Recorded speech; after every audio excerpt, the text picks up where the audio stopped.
சித்தர் பூமி. ஒரு நல்ல விஷயம் நடக்கணும்னா ஹோமம் பண்றோம் வீட்டில். எதுக்காக ஹோமம் பண்றோம்?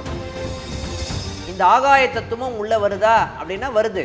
எதன் மூலமாக வருது அப்படின்னு பார்த்தீங்கன்னா, எப்படி ஒரு வாஸ்துக்கு உயிர் இருக்கு, ஒரு வீட்டுக்கு உயிர் இருக்குன்னு சொல்றோமோ அந்த கிணத்துக்கும் உயிர் இருக்கு. அப்போ என்ன பண்ணும் அப்படின்னு பார்த்தீங்கன்னா, கோபுர தரிசனம் கோடி புண்ணியம்னு சொல்லுவாங்க. ஆனால் சஷ்டி டிவி நேயர்கள் அனைவருக்கும் வணக்கம். போன வாஸ்து வீடியோவில் நிறைய பேர் பல கேள்விகளை கேட்டிருந்தீங்க. இந்த கேள்விகள் எல்லாம் ஒரு தொகுத்து எடுத்துகிட்டு வந்திருக்கேன். அக்ஷய வாஸ்து ஆசிரியரான டாக்டர் ஸ்ரீகுரு மகம் சத்யநாராயணன் அவர்கள்ட்ட தான் கேட்க போகிறோம். வாங்க கேட்டு தெரிஞ்சுக்கலாம். வணக்கம் சார். வணக்கம்மா. வாஸ்து சம்பந்தமான கேள்விகளோட நம்மளுக்கு லாஸ்ட் டைம் வீடியோ போட்டிருந்தோம். அதை பார்த்துட்டு நிறைய கேள்விகள் வந்திருக்கு. அந்த கேள்விகள்லாம் ஒரு தொகுப்பாக எடுத்துகிட்டு வந்துட்டு இன்றைக்கி அந்த வாஸ்துக்கான கேள்விகளுக்கான விடையை வந்து உங்கள்கிட்ட வாங்கிடலாம் அப்படின்னு வந்திருக்கேன் சார். வாங்கம்மா. முக்கியமாக ஒருத்தவங்க கேட்டிருந்தாங்க, இன்றைக்கி வந்து இன்றைய காலகட்டத்தில் இன்றைக்கி இவ்வளோ வாஸ்து பார்க்குறீங்க, பாத்ரூமுக்கு வாஸ்து பார்க்குறீங்க, கண்ணாடி வைக்கணும், வீட்டுக்கு ஜன்னல் இருக்கிற எல்லா இடத்துக்கும் வாஸ்து பார்க்குறீங்க. அந்த காலத்தில் அப்படி ஒரு வாஸ்துவே இல்லை.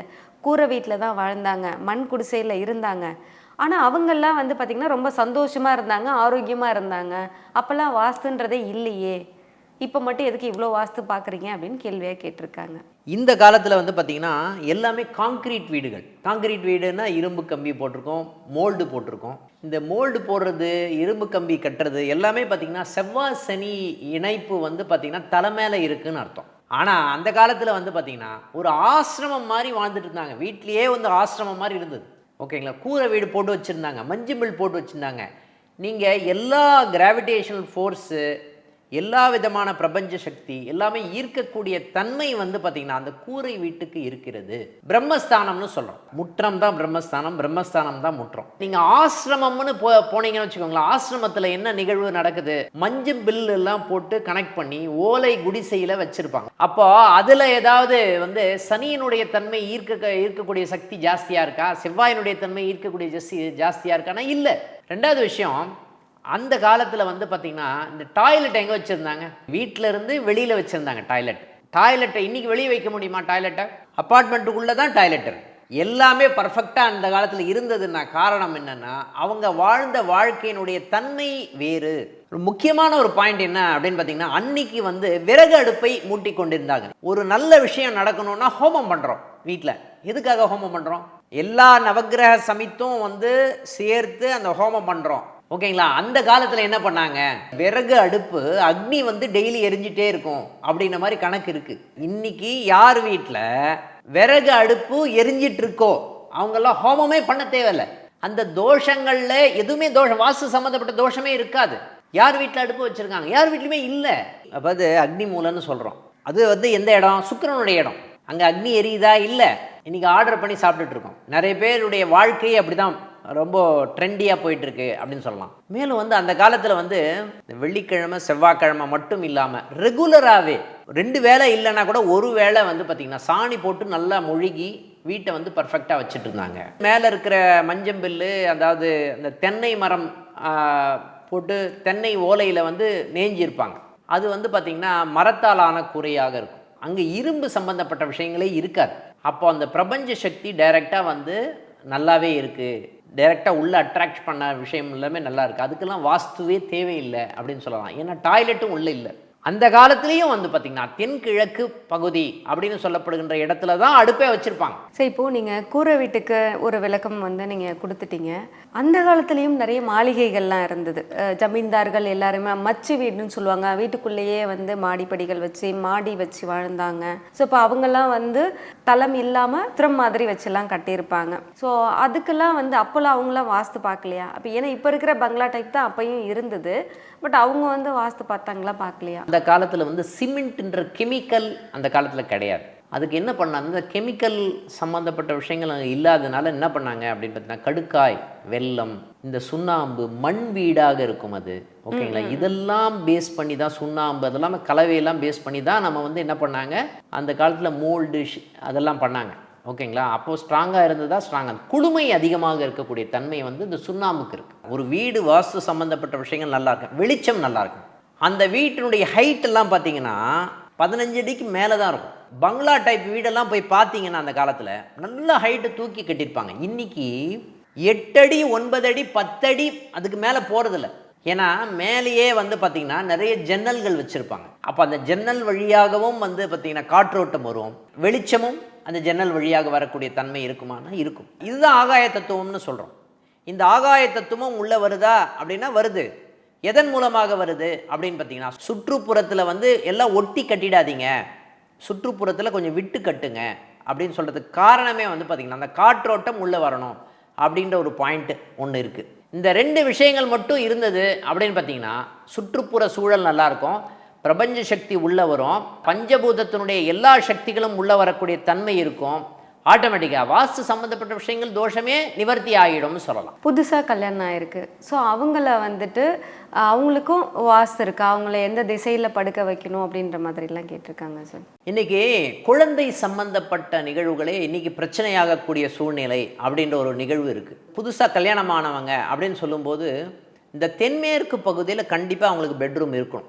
ஓகேங்களா? தென்மேற்கு பகுதி அப்படின்னு சொன்னாவே அது வந்து யாருடைய இடம் அப்படின்னு பார்த்தீங்கன்னா ராகுவினுடைய தத்துவத்தில் வரக்கூடிய இடமாக இருக்கும். ஆனால் ஒவ்வொருத்தருக்கும் ஒரு ஏஎல்பி லக்னம் போகும், ஒவ்வொருத்தருக்கும் ஏஆர்பி போகும். அதுக்கு தகுந்த மாதிரி பெட்ரூம் சம்மந்தப்பட்ட நிகழ்வுகள் சாதகமாக இருக்கக்கூடிய சூழ்நிலை, அவங்க பெட்ரூம் எப்படி இருக்குது, என்ன நிகழ்வுகள் இருக்குது அப்படின்றது அவங்க ஜாதகத்தை பார்த்தாவே தெரிஞ்சிடலாம். ஆனால் காமனாக பார்த்தீங்கன்னா தென்மேற்கு பகுதியில் தான் அவங்க மாஸ்டர் பெட்ரூம் அப்படின்னு ஒரு நிகழ்வு இருக்கணும்.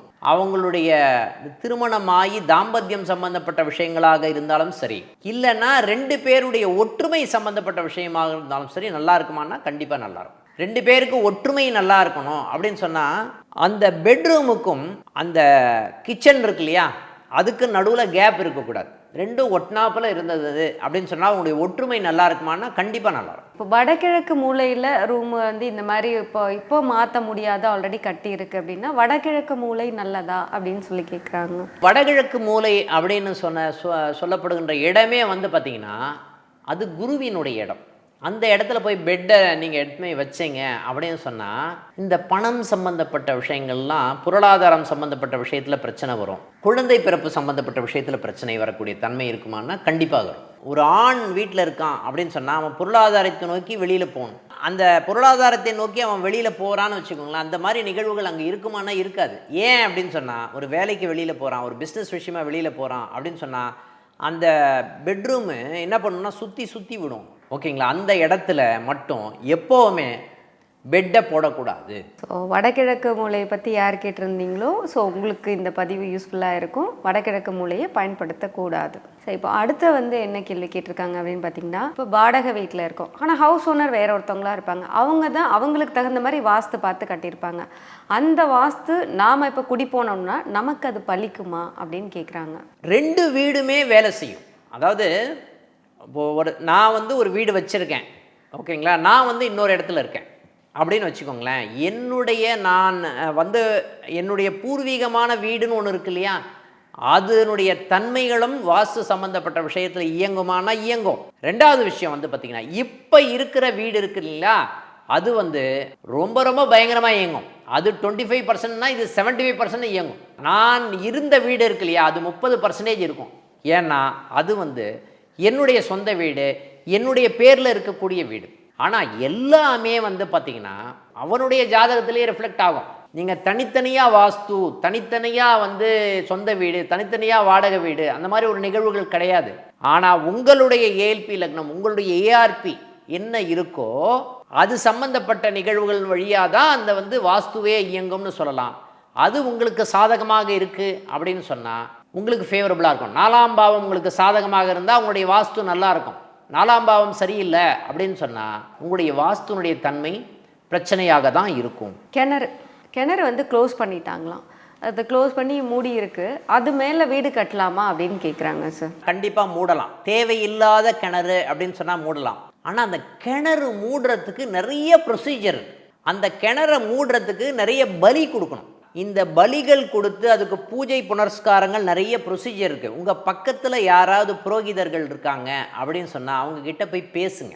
அதுக்கு கிட்டத்தட்ட 2 மணி நேரம் 3 மணி நேரம் பூஜை இருக்குது. ஓகேங்களா? அந்த பூஜையெல்லாம் சொல்லி அந்த கிணத்துக்கே வந்து பார்த்திங்கன்னா பலி கொடுக்கணும், பிண்டங்கள் கொடுக்கணும், தயிர் சாதம், இந்த மாதிரி கலவை சாதம் எல்லாமே கொடுக்கணும். இந்த கிணத்தை மூடுறோம் இல்லைங்களா, அந்த டைமில் எல்லா சுமங்கலிக்கும் தாம்பூலம் வச்சு கொடுக்கணும். அந்த ப்ரொசீஜர் பண்ணிவிட்டு அதை க்ளோஸ் பண்ணிவிட்டு நீங்கள் வீடு கட்டலாமான்னா தாராளமாக கட்டலாம், தப்பே கிடையாது. எப்படி ஒரு வாஸ்துக்கு உயிர் இருக்குது, ஒரு வீட்டுக்கு உயிர் இருக்குன்னு சொல்கிறோமோ அதே மாதிரி அந்த கிணத்துக்கும் உயிர் இருக்குது. அப்போ என்ன பண்ணும் அப்படின்னு பார்த்தீங்கன்னா, நிறைய துர்சம்பவங்கள் நிறைய இருக்கக்கூடிய தன்மைகள் அதிகமாக இருக்கக்கூடிய சூழ்நிலை இருக்கும். அடுத்த கேள்வி என்ன மாதிரி இருக்குது அப்படின்னு பார்த்தீங்கன்னா, மெயின் கேட் இருக்குது, வீட்டிலேருந்து வரக்கூடிய அந்த மெயின் கேட்டுக்கு பாத்வே சிமெண்ட்டில் போடுறது நல்லதா அப்படின்னு சொல்லி கேட்குறாங்க. போடலாம், தப்பு கிடையாது.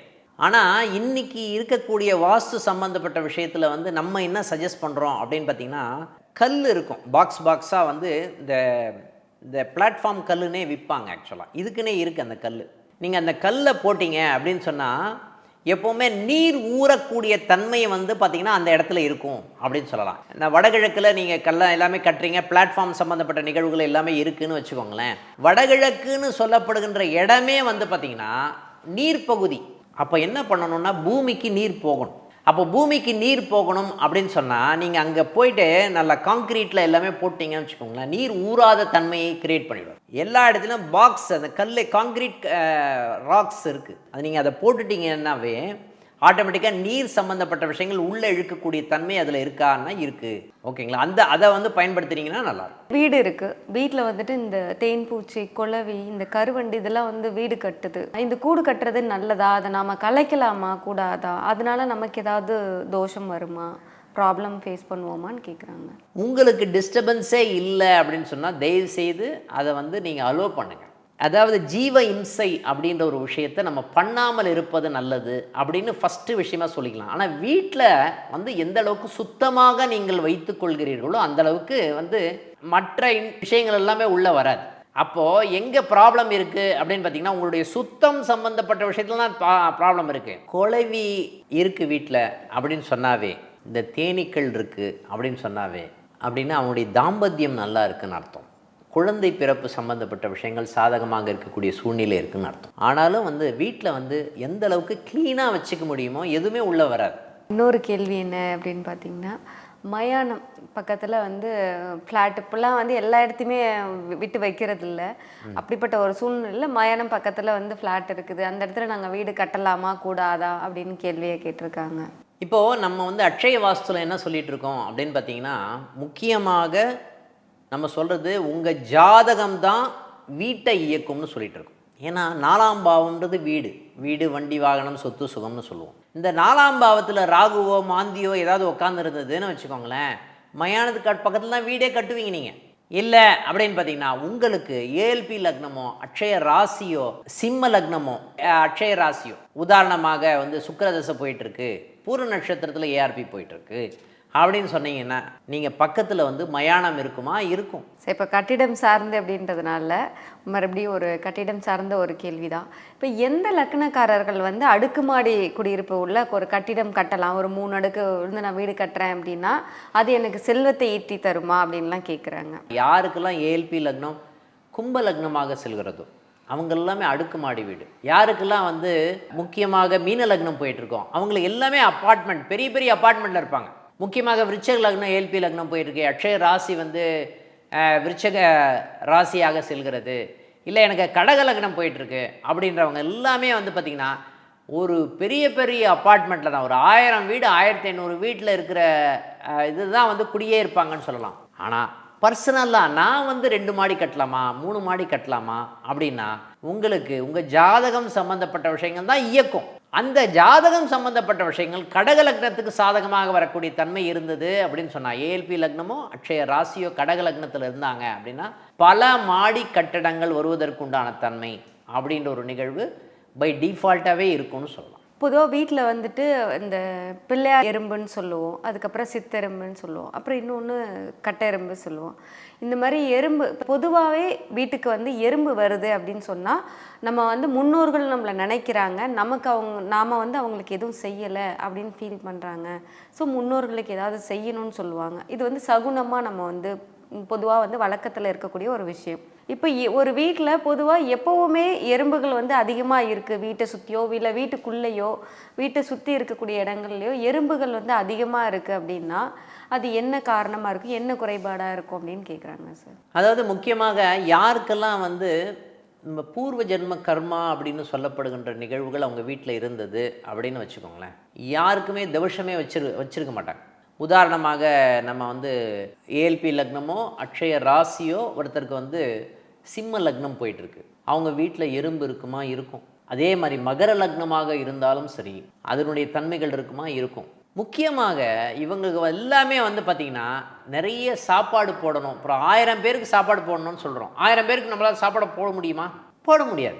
அப்போது நீங்கள் இவ்வளோ ஒரு அரிசியை எடுத்துக்கிட்டு அரிசியை நினச்சி நிறைய எறும்புகளுக்கு நீங்கள் போட்டிங்க அப்படின்னு சொன்னாவே ஓகேங்களா, அது வந்து 1000 பேருக்கு சாப்பாடு போடுறதுக்கு ஈக்குவலான விஷயங்கள் நடக்குமானா நடக்கும்னு சொல்லலாம். அது வீட்டுக்குள்ளே எறும்பு வருது அப்படின்னா உங்களுடைய சுத்தம் சம்பந்தப்பட்ட விஷயங்கள் அங்கே பிரச்சனையாக இருக்குதுன்னு அர்த்தம். ஒரு விஷயம். ரெண்டாவது விஷயம், வீட்டுக்குள்ளே எறும்பு வருது அப்படின்னு சொன்னால் நம்ம மூதாதைகளுடைய கடன் ஒன்று இருக்குதுன்னு அர்த்தம். அந்த கடனை தீர்ப்பதற்கு உண்டான தன்மையை நீங்கள் பண்ணாவே போதும், இந்த எறும்புகள்லாம் கொஞ்சம் கொஞ்சமாக கிளியர் ஆகிறதுக்கு உண்டான விஷயங்கள் நடக்கும்.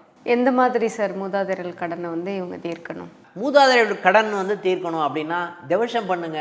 முக்கியமாக மாலயபட்சம்னு சொல்லுவோம். ஓகேங்களா, மாலயம் அப்படின்னு சொன்னாவே இந்த புரட்டாசி மாதத்தில் வரக்கூடிய நிகழ்வுகள் எல்லாமே இருக்குது. ஓகேங்களா, அந்த மாலயத்துக்கு பண்ண வேண்டிய நிகழ்வுகள் எல்லாமே பண்ணுவோம். அமாவாசைக்கு ரெகுலராக வந்து முன்னோர்களை நினைத்து அங்கே படையல் போடுவோம்னு சொல்லுவோம். தர்ப்பணம் கொடுங்க, முன்னோர்களுக்கு தர்ப்பணம் கொடுங்க. அதெல்லாமே நிறைய பேர் பண்ணுறதில்ல. முன்னோர்களுக்கு கொடுக்க வேண்டிய விஷயங்கள் பண்ணாதனால அதனுடைய கர்ம வினைகள் எல்லாமே வந்து பார்த்திங்கன்னா இது ரிஃப்ளெக்ட் பண்ணும். சித்தர் பூமி.